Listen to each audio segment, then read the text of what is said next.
ဇက်လန်လေးရဲ့အစမှာတော့လှဲတစီကအချိန်ပြပြနဲ့ပဲတော်လန်တစ်လျှောက်မောင်းလာနေပါတယ်။အဲ့ဒီအချိန်မှာပဲကြော့ကလေးဂျယ်ရီနဲ့သူ့သခင်ရောဘင်ဟူတို့ကလှဲနာကိုလိုက်လာပြီးဓမြတိုက်ပါတယ်။လှဲပေါ်မှာတော့ပြည်သူတွေစီကမတရားကောက်ခံထားတဲ့ရွှေငွေရတနာပေါင်းစုံကိုတင်လာခဲ့တာဖြစ်ပါတယ်။ဒီလိုနဲ့ရောဘင်ဟူကလှဲမောင်းတဲ့လူကိုလုံးဝမလုပ်ဘူးချိန်ချောက်လိုက်ပါတယ်။အဲ့ဒီအချိန်မှာပဲပုံမီအတင်းဆောင်နေတဲ့အရာရှိနောတင်ဟန်ထွက်လာပြီးမင်းက9000ကျော်တွေရောက်သွားပြီဆိုပြီးရောဘင်ဟူကိုပြောပါတယ်။လှဲပေါ်ကပုံတမုံထဲမှာတော့နော်တင်ဟန်ရဲ့တစ္ဆာခံကြောင့်တွန်းအားဝင်ပုံနေပြီးဂျယ်ရီကိုတိုက်ခိုက်ဖို့ဆောင်နေပါတယ်။အဲ့ဒီနောက်မှာတော့နော်တင်ဟန်ကသူ့လူလှဲမောင်းသမားကိုရောဘင်ဟူကိုဖမ်းဖို့အမိန့်ပေးလိုက်ပါတယ်။တကယ်တမ်းမျက်နှာကိုပြလိုက်တဲ့အခါမှာတော့နော်တင်ဟန်ရဲ့လူမဟုတ်ပဲရောဘင်ဟူရဲ့လူယုံတယောက်ဖြစ်နေပါတယ်။အဲ့ဒါအပြင်ကမှဝိုင်းထားတဲ့ရဲမက်တွေကိုရောဘင်ဟူရဲ့လူတွေကပြန်ပြီးတော့ဝိုင်းထားပါတယ်။ဒီတော့ရောဘင်ဟူကနော်တင်ဟန်ရဲ့ထောင်ချောက်တွေကိုရောက်လာတာမျိုးမဟုတ်ပဲနော်တင်ဟန်ကရောဘင်ဟူစီစဉ်ထားတဲ့အကွက်တွေကိုဝင်လာတာမျိုးဖြစ်ပါတယ်။ဒီလိုနဲ့ရောဘင်ဟူရဲ့အပေါင်းပါတွေကနော်တင်ဟန်တို့အုပ်စုကိုအပြင်မှာကျိုးနဲ့ချီထားလိုက်ပြီးရတနာပုံးတွေနဲ့အတူထွက်သွားလိုက်ပါတယ်။ပုံးတွေကိုလှည့်ပြီးသွားနေကြတာမလို့ဂျယ်ရီကလည်းတုံဝင်နေတဲ့ပုံးကိုရတနာပုံးတင်နဲ့လှည့်ပြီးလာနေပါတယ်။ဒါပေမဲ့လမ်းမှာဂျိုက်ခွဲတွေကပေါ်လွန်းတာမလို့ဂျယ်ရီကတော့လမ်းတစ်လျှောက်ကိုယိုကားတွေဖြစ်နေပါတယ်။အဲ့ဒီနောက်မှာတော့ရောဘင်ဟူတို့ကတော့သူတို့စခန်းချလာရတစ်ပင်ကြီးပေါ်ကိုပြန်အောင်လာကြပြီးအောင်မြင်မှုအထိမ်းအမှတ်နေနဲ့ပျော်ပွဲရှင်ပွဲတွေလုပ်နေကြပါတယ်။အကောင်လုံးကပျော်ရွှင်မြူးတူးနေကြတဲ့အချိန်တုံကတော့ဂျယ်ရီကိုလိုက်ဖမ်းနေရင်အမီးယူမီးဆွဲသွားတဲ့အတွက်တခင်ရှိရာနန်းတော်စီကိုတက်ပြန်ဆုတ်သွားပါတယ်။နန်းတော်ထဲမှာတော့မင်းသားချုံကရောဘင်ဟူကိုဒေါ်တပုံထားနေပါတယ်။ရောဘင်ဟူကဘင်းတက်တွေစီကဘန်နာတွေကိုဓမြတိုက်ပြီးဆင်းရဲသားတွေကိုဝေငှပေးနေတာကြောင့်ပဲဖြစ်ပါတယ်။ဒီလိုနဲ့မင်းသားချုံကရောဘင်ဟူကိုအမြဲဆုံးဖမ်းဆီးပေးဖို့နော်တင်ဟန်ကိုအမိန့်ပေးလိုက်ပါတယ်။နော်တင်ဟန်ကတော့သူတို့အစီအစဉ်တွေကိုရောဘင်ဟူကကြိုသိနေတာမလို့နန်းတော်ထဲမှာသတင်းပေးတဲ့တချို့ရှိနေနိုင်တယ်ဆိုပြီးတန်တရားဝင်နေပါတယ်။အဲ့ဒီအချိန်မာရီယန်ကအဲ့ချိန်ရောက်ပြီမလို့သူ့အနားယူခွင့်ပေးဖို့မင်းသားချုံစီကခွင့်ပြုချက်ကိုယူပါတယ်။ဒီလိုနဲ့မင်းသားချုံကလည်းခွင့်ပြုပေးလိုက်ပါတယ်။နန်းဆောင်တွေကိုပြန်တဲ့လမ်းမှာတော့အဆောက်တွေကအရန်လာလုံးနဲ့မာရီယန်ကိုမျက်လုံးမှာကြွကြကုန်တဲ့အထိ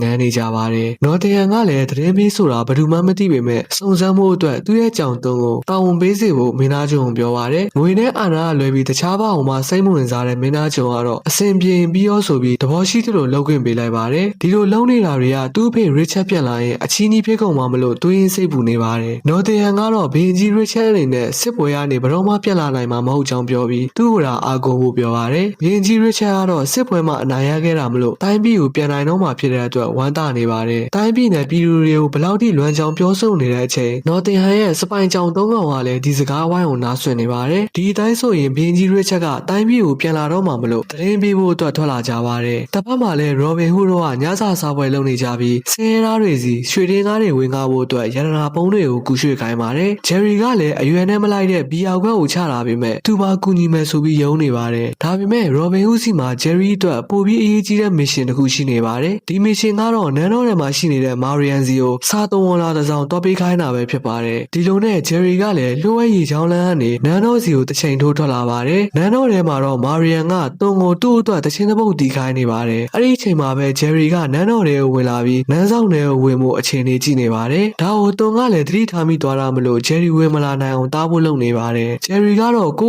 ကိုကျိုးနဲ့ချီပြီးမြားနဲ့သူအချိန်နဲ့ဝင်လာပေမဲ့တုံရဲ့ကျေးဇူးနဲ့ပဲမအောင်မြင်ဖြစ်သွားပါတယ်။ဂျယ်ရီကတော့ရေထဲကျသွားပေမဲ့နောက်တစ်ခါပိုပြီးကြီးတဲ့မြားနဲ့ဝင်လာတဲ့အခါမှာတော့အောင်မြင်သွားပါတယ်။ဒီလိုနဲ့နှစ်ကောင်သားဓာရွေးရှင်နေကြရင်ဂျယ်ရီကပဲတွန်းနိုင်သွားပါတယ်။ဂျယ်ရီကတော့တုတ်ဆိုင်မနေပဲမာရီယန်စီကိုအပြေးသွားပြီးစားသုံးဝင်လွှာကိုပေးလိုက်ပါတယ်။ဒါပေမဲ့စာရီကိုရေဆိုသွားတာမလို့စာရီပြတ်သွားပြီးဖတ်မရပဲဖြစ်နေပါတယ်။ဒီတော့ဂျယ်ရီကပဲရောဘင်ဟူရေးထားတဲ့ကြပြာကိုဖြည့်ဆွတ်ပြီးပြန်ရေးပေးလိုက်ပါတယ်။စာသားတွေကိုမာရီယန်ကအရန်နေသဘောကျသွားပြီးရွှေဆွဲကြိုးတကောင်းနဲ့သူဂျယ်ရီကိုလည်းအနမ်းလေးတစ်ပွင့်ပေးလိုက်ပါတယ်။ဒီလိုနဲ့ဂျယ်ရီကတော့ပီတီတွေဖျားပြီးနန်းတော်တွေကနေထွက်သွားလိုက်ပါတယ်။တွန်ကတော့ဂျယ်ရီကိုမဖမ်းမိတဲ့အတွက်စိတ်တုံနဲ့ပဲကင်ထားတဲ့ဒူးလေးကိုပြစ်ချလိုက်တဲ့အခါမှာတော့ထွက်လာတဲ့မြားကဖင်မှာစိုက်နေပြီးလွင့်ထွက်သွားပါတယ်။မိကိုခေါင်းနိုင်နေရနေပြန်ကျလာတဲ့တွန်ကတော့မင်းသားချုံနဲ့နော်တင်ဟန်စကားပြောနေတဲ့နေရာကိုရောက်လာပါတယ်။နော်တင်ဟန်ကလည်းတွန်ဖင်မှာစိုက်နေတဲ့မြားကိုဆွဲထုတ်ပေးလိုက်ပြီးမြားကိုကြည့်နေရင်အကြံတစ်ခုရသွားပါတယ်။အဲ့ဒါကတော့နန်းတော်ထဲမှာမြားပြပြိုင်ပွဲတစ်ခုကျင်းပဖို့ပဲဖြစ်ပါတယ်။ဒီလိုနဲ့နော်တင်ဟန်ကမြို့ရဲ့နေရာအနှံ့ပြားမှာကြော်ညာဆိုင်မုတ်တွေကိုလိုက်ကတ်ခိုင်းပါတယ်။ဂျယ်ရီကလည်းမြင်သွားတာမလို့ဆိုင်မုတ်ကိုဖြုတ်ပြီးရောဘင်ဟူစီကိုယူသွားပေးပါတယ်။ဒီပြိုင်ပွဲမှာအနိုင်ရတဲ့လူကတော့နိုင်ငံရဲ့မြားပြည့်အတော်ဆုံးဆုရမယ့်အပြင်မာရီယန်ရဲ့အနမ်းကိုပါရရှိနိုင်မှာဖြစ်ပါတယ်။ဒီဆုကြေးကရောဘင်ဟူအတွက်တော့လုံးဝကိုမမော်လောက်စရာဖြစ်နေတာမလို့ပြိုင်ပွဲမှာတပြိုင်မှုဆုံးဖြတ်လိုက်ပါတယ်။ဒီလိုနဲ့ပြိုင်ပွဲလေးကိုရောက်လာပြီးရောဘင်ဟူနဲ့အပေါင်းပါတွေကတော့မြို့ထဲကိုရုပ်ဖြတ်ပြီးဝင်လာကြပါတယ်။မင်းသားချုပ်ကတော့နော်တင်ဟန်ရဲ့အစီအစဉ်ကိုအရန်တွေသဘောကျနေပြီးမာရီယန်ကတော့ရောဘင်ဟူတေချာပေါဝင်ပြိုင်မှာကိုကြိုသိနေတဲ့အတွက်စိတ်နှလုံးမအေးဖြစ်နေပါတယ်။ရောဘင်ဟူကတော့သူ သူရောက်နေပြီဆိုတာမာရီယန်ကိုသိစေချင်တဲ့အတွက်လက်စွပ်လေတကွင်းကိုဂျယ်ရီကိုပေးလိုက်ပြီးမာရီယန်စီကိုယူသွားစေပါ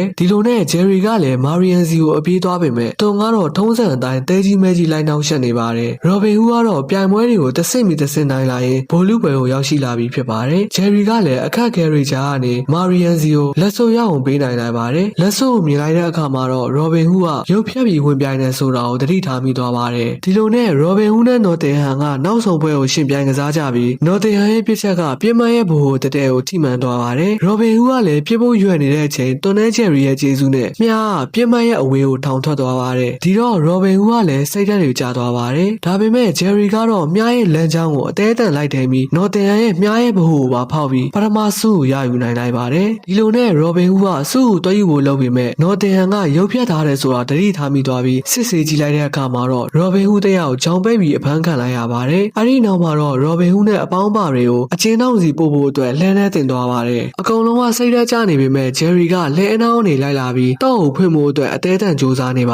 တယ်ဒါပေမဲ့လည်းမအောင်မြင်ခဲ့တဲ့အတွက်ရောဘင်ဟူကတော့အချင်းတောင်တွေကိုအဖိုးခံလိုက်ရပါတယ်ညရောက်တဲ့အခါမှာတော့အကုန်လုံးကမျောလင်းချက်မဲနေပြီမလို့စိတ်ဓာတ်တွေသုံးကြနေရပါတယ်ဂျယ်ရီကလည်းဘာလို့လောက်ရမှမသိတဲ့အတွက်မြို့ထဲမှာရှောက်သွားနေရင်မြို့လူမြို့သားတွေရဲ့ရောဘင်ဟူပေါ်အားကိုးတဲ့စကားတန်တွေကိုကြားရောက်လာရပြီးရောဘင်ဟူကိုကယ်ဖို့အားရင်နေရလာပါတယ်တုံကတော့ဂျယ်ရီရောက်လာမယ်ဆိုတာကိုသိတဲ့အတွက်အမြင့်တက်နေရကနေမှန်မလူးတလန့်နဲ့စောင့်ကြည့်နေပါတယ်ရောဘင်ဟူကတော့သူ့အမားတွေကြောင့်အခုလိုဖြစ်ရတာပါဆိုပြီးအကုန်လုံးကိုတောင်းပန်ရေးမာရီယန်ကိုလည်းတတိယနေပါတယ်တစ်ဖက်မှာတော့မာရီယန်ကလည်းရောဘင်ဟူကိုဘလောက်ထိလွမ်းကြောင်းတချင်းကြီးနေပါတယ်အဲ့ဒီအချိန်တွန်နဲ့ဂျယ်ရီကလည်းအကျိတ်နဲ့တိုက်ခိုက်နေကြပါတယ်ဒါပေမဲ့မာရီယန်ရဲ့ငိမ့်ညောင်လာတဲ့အတန်အောက်မှာတချင်းတွေနဲ့အတူစီမျောနေမာရီယန်ကိုဒါငေးမောနေကြမိပါတယ်အဲ့ဒီနောက်မှာတော့ဂျယ်ရီကတွန်ရှိရစီကနေလစ်ပြေးလာခဲ့ပြီးမာရီယန်စီကိုရောက်လာပါတယ်မာရီယန်ကလည်းရောဘင်ဟူအတွက်စာရစာကိုရေးပေးနေတဲ့အချိန်တွန်ကလည်းရောက်လာတဲ့အတွက်ဂျယ်ရီကတော့ပြေးထွက်သွားပါတယ်အဲ့ဒီအချိန်နော်တင်ဟန်ကလည်းမာရီယန်ရှိရစီကိုရောက်လာပါတယ်ရေးလက်စားစာတွေကိုမြင်သွားတာမလို့မာရီယန်ကသတင်းပေးနေတဲ့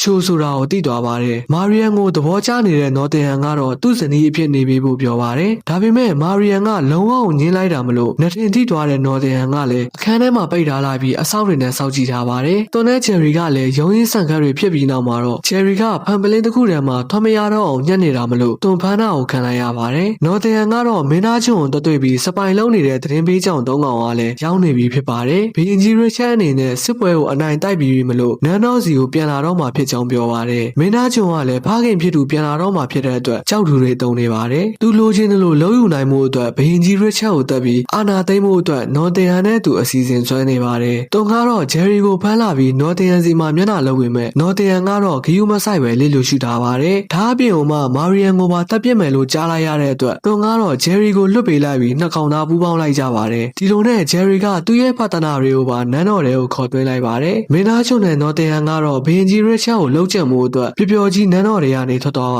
တယ်ဘရူပီကတော့မာရီယန်ကိုကယ်ဖို့အတွက်အဆောက်ခွေးတွေရှိမှဝူဝါးတွေလုံနေတာမလို့ဖះနေစောက်ကန်တာကိုပဲခံလိုက်ရပါတယ်မာရီယန်ကတော့သူမရဲ့အလားတွေနဲ့အဆောက်ခွေးသုံးကောင်ကိုမာယာတွေနဲ့လှည့်စားလိုက်ပြီးအချင်းချင်းရန်တိုက်ပေးလိုက်ပါတယ်ဒီလိုနဲ့အဆောက်ခွေးတွေကအချင်းချင်းတိုက်ခိုက်ကြပြီးသုံးကောင်လုံးကမရှုမလားတွေဖြစ်ကုန်တာမလို့မာရီယန်ကလည်းလွန်မြောက်လာပါတယ်တွန်နဲ့ဂျယ်ရီကတော့တောကိုင်အဆောက်ခွေးစီကနေအချင်းတောင်တော့ခိုးယူနိုင်လိုက်ပါတယ်ဒီလိုနဲ့ရောဘင်ဟူနဲ့အပေါင်းပါတွေကိုဆရာကြီးအထဖမ်းပြီးကယ်ထုတ်နိုင်လိုက်ပါတယ်ဒရိုပီနဲ့သူလာနေတဲ့မာရီယန်ကလည်းရောဘင်ဟူနဲ့ပြန်လည်စုံစည်းသွားပါတယ်အဲ့ဒီအချိန်စပိုက်ရလည်းရောက်လာပြီးမင်းသားချုံနဲ့နော်တင်ဟန်ရဲ့ဘီရင်ကြီးကိုလှုပ်ချင်မဲ့အစီအစဉ်ကိုပြောပြလိုက်ပါတယ်ဒီလိုနဲ့ရောဘင်ဟူတို့ကလည်းလှိုးဝဲရီလန်းကြောင်းကနေတစ်ဆင့်အမိလိုက်လာကြပါတယ်အဲ့ဒီအချိန်မှာတော့ဘီရင်ကြီးကလည်းတင်မောပေါ်ကနေကမ်းမော်ကိုလှေနဲ့ကူးလာနေကြပြီဖြစ်ပါတယ်နော်တင်ဟန်ရဲ့ရဲမက်တွေကလည်းတောင်ဆောင်ထဲမှာအတင်းဆောက်နေကြပြီးဒူးလေးတွေနဲ့ပြဖို့အစင်နဲ့ပြင်လာကြပါတယ်နော်တင်ဟန်ရဲ့ပြစ်မိတ်ကြလာတာနဲ့တပြိုင်နက်ရဲမက်တွေကလည်းဘီရင်ကြီးရစ်ချက်ကိုပြစ်ခတ်ကြပါတယ်ဒါပေမဲ့ရောဘင်ဟူကမြားနဲ့သူဂျယ်ရီကိုလိုက်ပါသွားစေပြီးဘီရင်ကြီးရှိရစီကိုပြစ်ပြီးအချိန်မီကယ်နိုင်လိုက်ပါ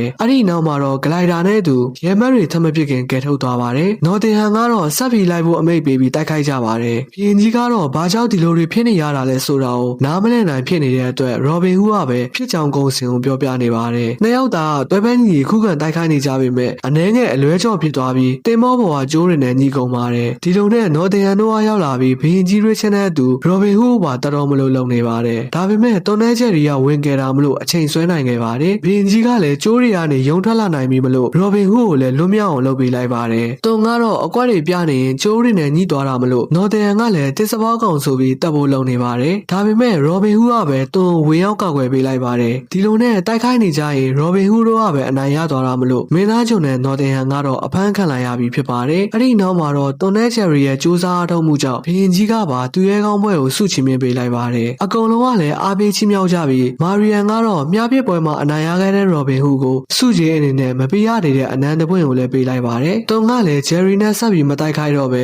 Jerry တို့နဲ့အတူပျော်ရွှင်စွာနေထိုင်သွားကြရင်ဇက်လန်လေးကဒီမှာပဲပြီးဆုံးထားပါတယ်အဆုံးထိကြည့်ပေးကြတဲ့တယောက်ချင်းစီတိုင်းကိုလည်းကျေးဇူးတင်ပါတယ်နောက်လာမယ့်ဗီဒီယိုတွေမှာထပ်တွေ့ကြတာပေါ့အားလုံးပဲဘိုင်